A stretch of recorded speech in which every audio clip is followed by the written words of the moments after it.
नमस्कार मंडळी, नेहाज महाराष्ट्र व्लॉग्समध्ये मी नेहा तुमच्या सर्वांचं मनपूर्वक स्वागत करते। आज आता सध्या थंडीचे दिवस सुरू आहेत, तर मी याच निमित्ताने गरमागरम असा नाश्ता तुमच्याबरोबर शेअर करणार आहे। तर ही रेसिपी मी सर्वात पहिले करून बघितली घरी, मला खूप आवडली। त्यानंतर ही सेकंड टाइम मी तुमच्याबरोबर शेअर करत आहे।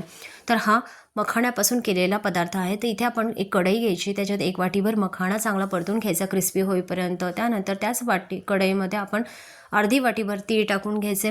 तीळ चांगले खरपूस होऊन झाल्यानंतर मखाणा आणि तिळाची मिक्सरमधून पावडर करायचे। त्यानंतर त्याच कढईमध्ये आपण 2 चमचे साजूक तूप टाकलं। त्यानंतर डिंक तळून घ्यायचे आपल्याला त्याच्यामध्ये चांगला मंद आचेवर।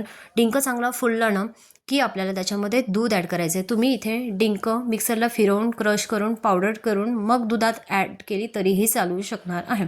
तर आता आपण दूध टाकल्यानंतर चांगलं हे मिश्रण एकजीव करून घ्यायचं आणि त्यानंतर आपल्याला मखाणा आणि तिळाची पावडर इथे ॲड करून घ्यायची आहे। मखाणा आणि तीळ पावडर ॲड करताना आपल्याला ते चांगलं व्यवस्थित हलवून घ्यायचं आहे सर्व मिश्रण।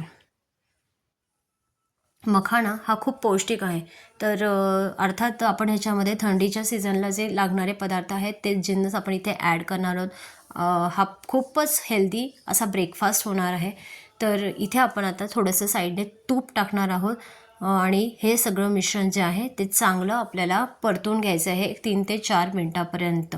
आणि त्यानंतर आता आपल्याला इथे चवीप्रमाणे गुळाचा वापर करायचा आहे। तुम्हाला कमी जास्त गोड कितपत लागतं त्याप्रमाणे। इथे मी अर्धी वाटीभर गूळ घेतलेला आहे, कारण आता आपण इथे डिंक घेतलेला आहे। डिंक थोडासा कडवट असतो, उग्र असतो, त्यामुळे आपण इथे गुळाचा वापर करणार आहोत।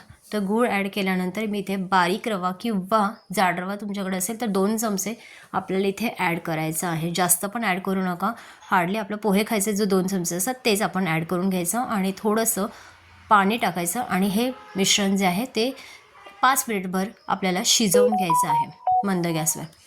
त्यानंतर हे मिश्रण चांगलं शिजल्यानंतर आपल्याला याच्यात आवडीप्रमाणे ड्रायफ्रूट्स टाकायचे आहेत। सुंठ पावडर, वेलची पावडर आणि थोडीशी ना बडीशेप पावडर पण टाकायची। बडीशेप पावडरने ना ही रेसिपी ना खूप छान लागते आणि हा पदार्थ, हा जो शिरा मी केलेला आहे याला मी मखाणा शिरा असं नाव दिलेलं आहे। तर हा खूप छान लागतो चवीला।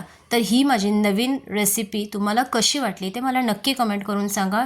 जर आवडली असेल तर लाईक करा, शेअर करा, सबस्क्राईब करा।